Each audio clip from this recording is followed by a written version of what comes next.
Then after a few minutes he was conscious. We called the ambulance. The doctors got him in the ambulance, and 5 minutes later he stopped breathing. In the hospital they couldn't do anything to save him. Why would the soul choose this death and not instant recovery or to remain alive in a parallel reality, for example? I have prayed to God, all the archangels, to you, to my dad's parents, and my prayers didn't help to save his life. Why did the intelligence who creates worlds didn't manage to save his life? We have a camera in our house, and the camera stopped recording the whole day on the 23rd of July. It was nothing. What was the reason for that? 1 minute you are here alive, and in the next hour, suddenly you are gone. Thank you. Unveil. Much love. The important thing here to understand is everyone chooses the timing of their death. It's not about being saved to be alive. You are invalidating the choice of that spirit to leave when he did. So don't invalidate those choices just because you miss that person or because you are going through grief or pain. Do not invalidate their choice. They're doing it for a reason, and you can benefit from that reason if you remain connected to their spirit. The reason that the camera didn't record anything is because exactly it wasn't supposed to. Because the idea is it was a symbol that he chose his life to be over. At that point, there was nothing more to record, nothing more to do that you could have done. It's not about the idea of looking to God, goddess, or a larger intelligence to do something about it, because that intelligence is not going to contradict what the individual soul has chosen for the timing of its life experience and when it is done with what it is it came to do. So you have to start seeing all these things as the absolute valid choice that the spirit and soul made. You're taking away its choice to have a free will to determine what is correct for it by assuming that something went wrong. So understand that you both chose this, you both did it by agreement. It is for you now to stretch yourself into spirit, to open yourself up that you still have a connection to him, and that will stretch you to expand your consciousness and expand yourself to include the idea of the spirit realm in your physical life by knowing that he's still part of your family. You are not alone. He is there for you when you need him. But the idea is you can't invalidate his choices any more than you would want him to invalidate yours. To Bashar. And to you as well. Good day. Good day. It's an honor and a pleasure as always. I wanted to open up by asking, what is home? Well, you have many sayings about that on your planet. Home is where the heart is. Home is wherever you are. Home is where you feel at home. So home, practically speaking, physically speaking, is the entire earth for humanity. That is your home. But real home is spirit. That's your home. That's where you are right now. That's where you never leave. So the spirit realm is your natural state, and your natural state is your true home. Thank you. You said a few transmissions ago that homelessness is a relatively rare concept throughout the galaxy. Why do we have homelessness in our current society, and what are some permission slips we can do to help address the root cause if one is in it? There are many different causes of the idea of someone being without a physical home on your planet. You almost have to take it, even though there is some generality to it, on a case-by-case basis, because each individual has their own reason for not having what they would perceive to be a functional shelter. Now, not everyone needs a physical shelter if the environment itself is conducive to them thriving without an actual physical shelter. But in general, you will find that a lot of it has to do with fear of control, a lot of lack of self-worth, a lot of different issues. There are some generalities, but you still have to go from person to person to find out what issue they are actually basing their experience of homelessness on. Because it can be many different things that have to do with belief systems about their relationship to humanity, belief systems about their relationship to connection and connectivity, belief systems about whether they are being controlled by living in a structured environment, all sorts of belief systems. You would have to ask each person individually what they are basing their situation on. Okay. I think if I remember in the book, you said there's about 300,000 Essassani beings. Is that true? Or how many Yes, roughly individuals? on average, we maintain our population around that number generally.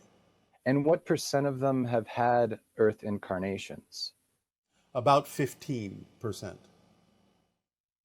Have any of them been people in our history that we may recognize? And may you share a few? All right. Now, first of all, do you remember that all beings exist at the same time, and what you're calling reincarnation is an effect that you perceive from physical space-time reality and is not actually a description of the mechanism. No one has ever been anyone else. No one will ever be anyone else other than who they are right now, because everyone exists at the same time.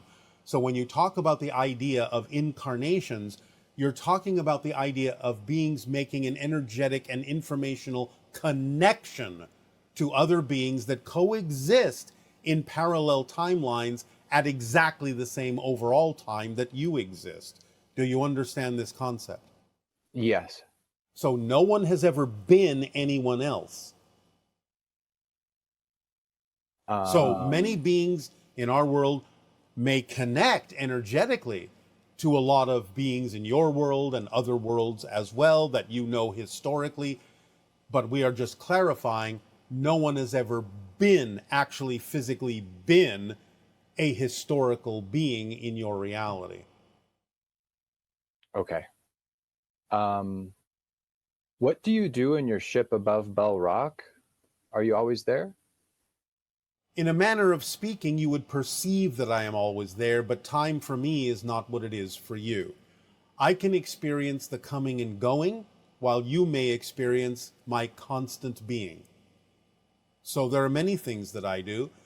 Aside from the idea of communicating with other civilizations as a first contact specialist, I can go literally physically to other planets on a different frequency, on a different timeline, and yet never appear to have left the area above Bell Rock from your perception. That's pretty rad. Okay, next question is, why do cats have eyes sort of similar to reptiles, but all their big cat counterparts, like the cheetah, do not?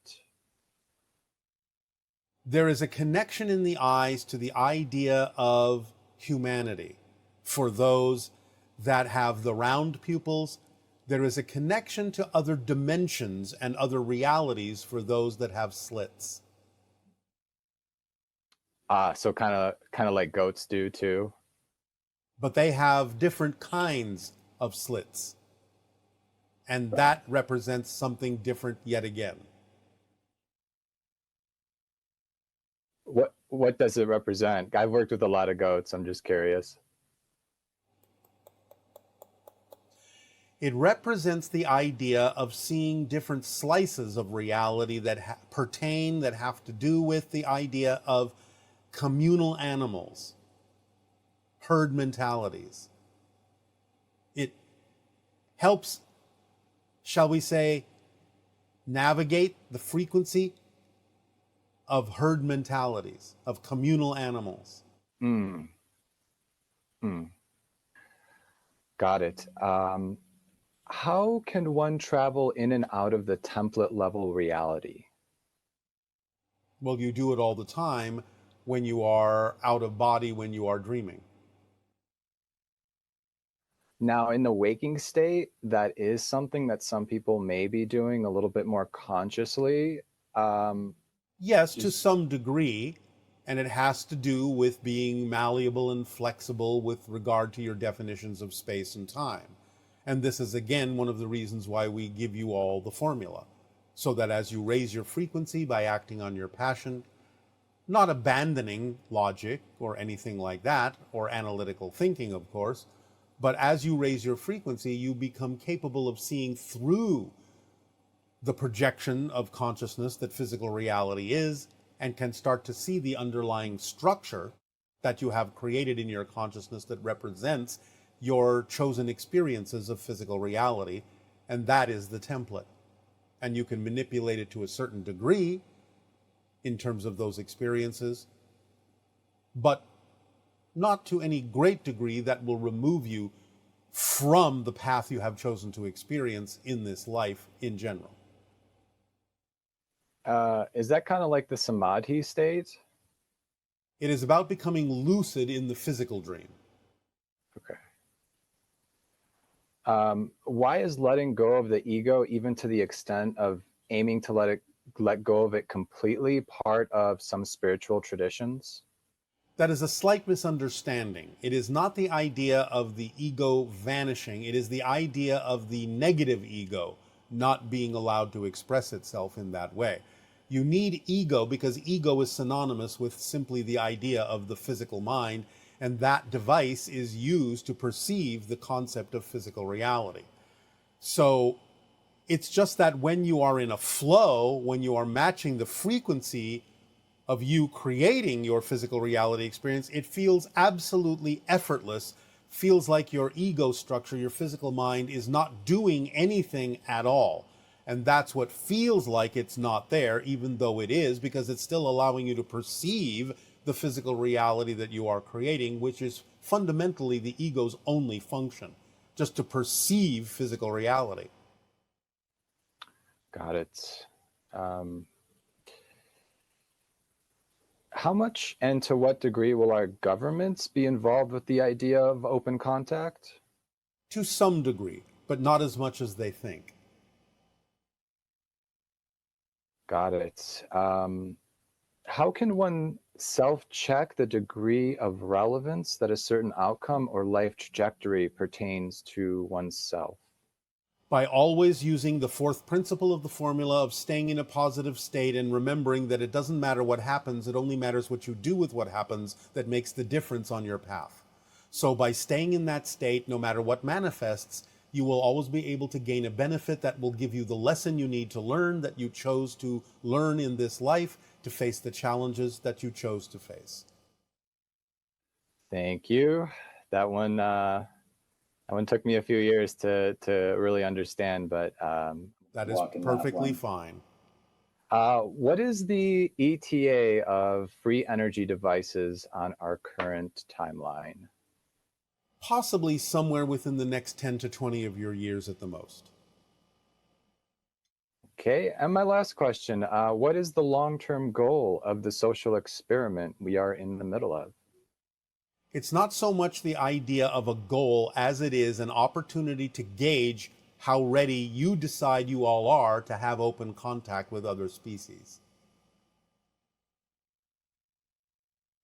Okay, well, with that, greatly appreciate everything you do. I'll catch you at Bell Rock and Aveo.